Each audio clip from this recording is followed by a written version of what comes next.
ফিলিস্তিনিদের মাটির প্রতিটি কণার সঙ্গে জড়িয়ে আছে কান্না ও রক্ত। বাতাসে ভেসে আছে দীর্ঘশ্বাস। প্রতিনিয়ত চোখের সামনে ধূলিসাৎ হচ্ছে শত শত বছরের ইতিহাস। বিলীন হচ্ছে জীবন, ছিন্ন ভিন্ন হচ্ছে স্বপ্ন। গাজায় ইসরায়েলিদের নৃশংসতার বলি থেকে বাদ যাচ্ছে না সেখানকার গাছগুলো। তবে সব ধরনের গাছ নয়, শুধু এক ধরনের গাছ, সেটা হলো জলপাই।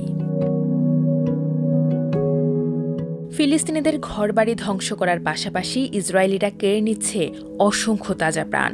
এখন দখলদারদের নতুন লক্ষ্যবস্তু জলপাই গাছ। তারা গাজায় ঢুকে কেটে ফেলছে ফিলিস্তিনিদের হাতে লাগানো প্রিয় জলপাই গাছগুলো। ভূমধ্যসাগরের উষ্ণ বাতাসে হাজার বছর ধরে ফিলিস্তিনিদের পরিচয়, সংস্কৃতি আর জীবনযাপনের অবিচ্ছেদ্য অংশ হয়ে আছে এই জলপাই গাছ। প্রাচীন সভ্যতা থেকেই ফিলিস্তিনিরা এই গাছ লাগিয়ে আসছে। তাদের কাছে জলপাই শুধু একটি ফল নয়, এটি তাদের পূর্বপুরুষদের রেখে যাওয়া মূল্যবান উত্তরাধিকার।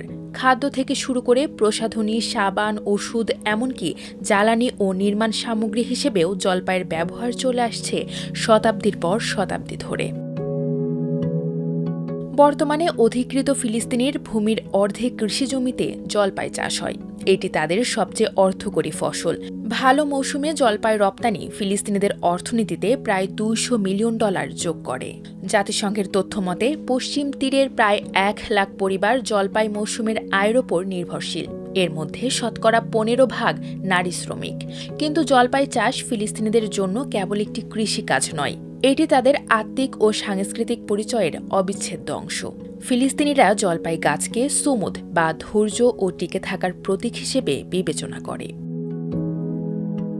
পশ্চিম তীরে জলপাই সংগ্রহের মৌসুম শুরু হয়ে গেছে, কিন্তু সেই সঙ্গে বেড়েছে ইসরায়েলি বসতি স্থাপনকারীদের হামলা। তারা নিয়মিতভাবে ফিলিস্তিনি ও তাদের গাছের ওপর আক্রমণ চালাচ্ছে। জলপাই গাছ কেটে ফেলছে, পুড়িয়ে দিচ্ছে ফসল।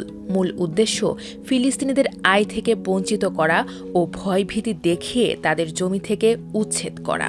গত বছর প্রায় 40% ফিলিস্তিনি কৃষক অভিযোগ করেছেন তাদের ফসল চুরি হয়েছে বা বসতি স্থাপনকারীদের দ্বারা ক্ষতিগ্রস্ত হয়েছে।